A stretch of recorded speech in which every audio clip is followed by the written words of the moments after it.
everybody. We are back with the fifth and final week in our series, Big Picture. And in this series, we've been talking about the life of Joseph and how all throughout Joseph's life, he went through some crazy and unbelievable things. And just like us, he couldn't see that God was working in his life to bring about a great ending. And in all those crazy and sometimes terrible situations, God was working to make him better and make his life better. And he's just like us in that way. And so all through this series, we've been focusing on how we can try our best to see the bigger picture. Now, I want to start out this week by asking you guys, have you ever tried to get payback on someone? Have you ever been in a situation where you wanted to or did get payback on somebody that did you wrong? I know I have. I remember a time in high school where a guy made me mad, and honestly, he did something that I kind of deserved, but he made me so mad. And to get payback on him, I yelled at him in front of all of our friends. I embarrassed him. I bullied him, really, and told him to go sit down. I was so angry. And I got payback on him in the way that I embarrassed him in front of our friends. And this week, I want to talk about payback and how it never is the way to go.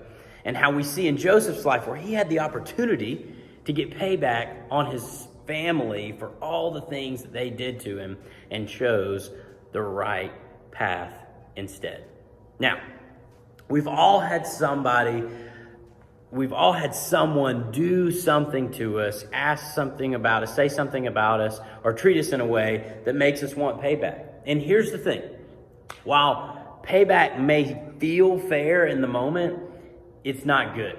And it's not what's best for us. And in Genesis, where we've been reading throughout this entire story, we read that after Joseph was put in charge of so many things in the kingdom, he ended up being put in charge of the food distribution for all of Egypt. And his brothers, they come to him for help because they're starving, because there's a famine in the land. And at that time, they didn't even recognize Joseph. And when Joseph revealed his identity to his brothers, he could have chosen to pay them back and let them starve, but instead, Joseph chose peace and forgiveness. We're going to pick up in Genesis chapter 45, starting in verse 1. And here is what it says. Then Joseph could no longer control himself before all his attendants, and he cried out, "Have everyone leave my presence." So there was no one with Joseph when he made himself known to his brothers. So his brothers come up, they're asking him for food, and they're like, "Joseph, help us." And he does this whole process where he sends them back home, and he thinks about giving them payback, right? And then finally he can't take it anymore. And he's like, everybody's got to go. And then he reveals himself to his family. And it says in verse 2, he wept so loudly that the Egyptians heard him, and Pharaoh's household heard about it. Joseph said to his brothers, "I am Joseph. Is my father still living?" But his brothers were not able to answer him because they were terrified at his presence. And then Joseph said to his brothers, "Come close to me."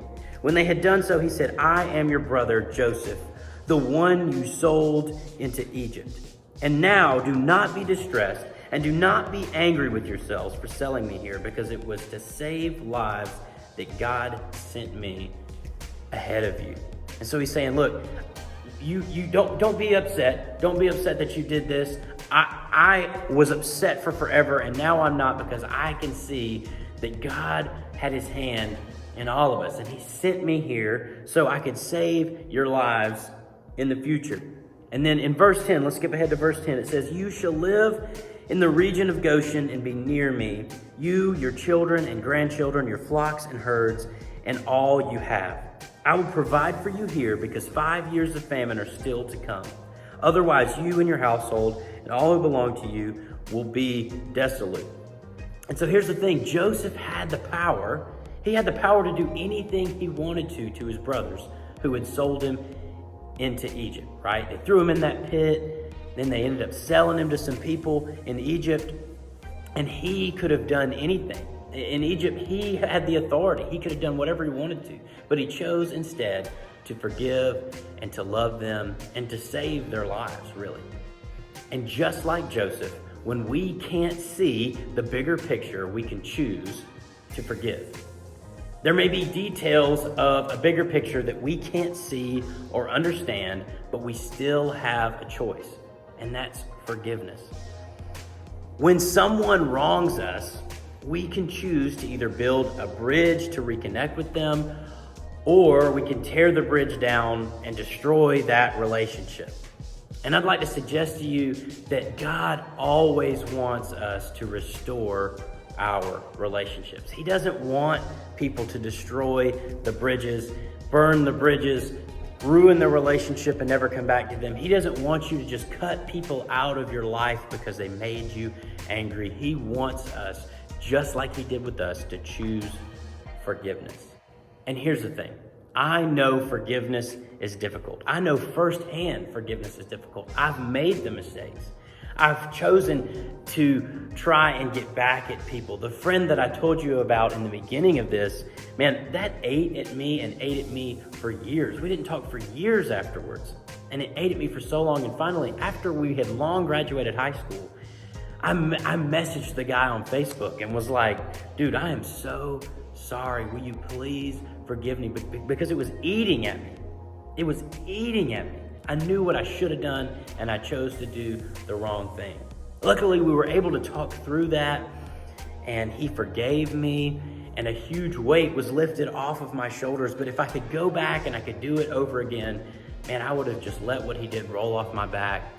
I would have not gotten so angry with him. I would have forgiven him for what he did to me, and I would have never tried to get payback. But look, like I said, I know forgiveness is difficult. So I want to kind of give you some steps that can help you forgive other people. First off, you can start small. We can practice extending grace and forgiveness and peace to others in small ways so that it will be easier to do when bigger things happen. If you can't forgive somebody for cutting you off in traffic or cutting in line at the store or the movie theater or taking your spot somewhere, then how are you going to be able to forgive when something really big happens in your life? So first off, start small. Second, forgiving first. Forgiving first. We don't have to wait for an apology. You don't have to wait for somebody to come to you and apologize and ask you for forgiveness. You should make that decision in advance. Decide whenever it happens, look, I'm gonna just go ahead and start the process of forgiving them, whether they apologize or not. Because it's not on them, it's on you whether you forgive or not. So, step 2, forgiving first, making that decision ahead of time. Step 3, just pursuing forgiveness. Pursuing forgiveness. We can't control others. We can't control how people treat us, but we can control how we treat them in response. We can choose forgiveness instead of payback, and we should always make that choice. Through all Joseph's crazy experiences, he couldn't see the big picture that God had in store. He couldn't see the future. He couldn't see that God was going to use him to save the lives of his family and to save the lives of so many countless others. He had no idea what was coming. He couldn't see the bigger picture, but he chose always to trust God in these situations. And one way that we show that we trust God and we believe in him and we love him is that we try and model after the things that he has done for us. And one of the things that he did for us, the biggest thing that he ever did for us, is send his son to forgive us of our sins. And if we're going to model our lives after him and the way he treats us and the way he treats others, then we need to start by forgiving. No matter how bad it looks, no matter how rough everything is, we should start by forgiving because that shows that we trust God, that He has a bigger and a better picture for us in the end. Now, I hope that this whole series has helped you guys gain some perspective. We are in a time right now that is unprecedented, right? So we've had this pandemic thing going on and it's been rough, it's been stupid, we've been stuck in our houses, and now we've got all this stuff going on in our country that's really stressful. There's a lot of angst, there's protesting and rioting and all kinds of stuff going on. There's changes that need to be made, and it can be a little worrisome, it can be a little scary. We're all a little unsure about how all of this is going to end. But I hope that throughout this series, it's helped you see that as long as you trust God and love God, that He is working for your good in the end. And so I hope you've enjoyed this series, Big Picture.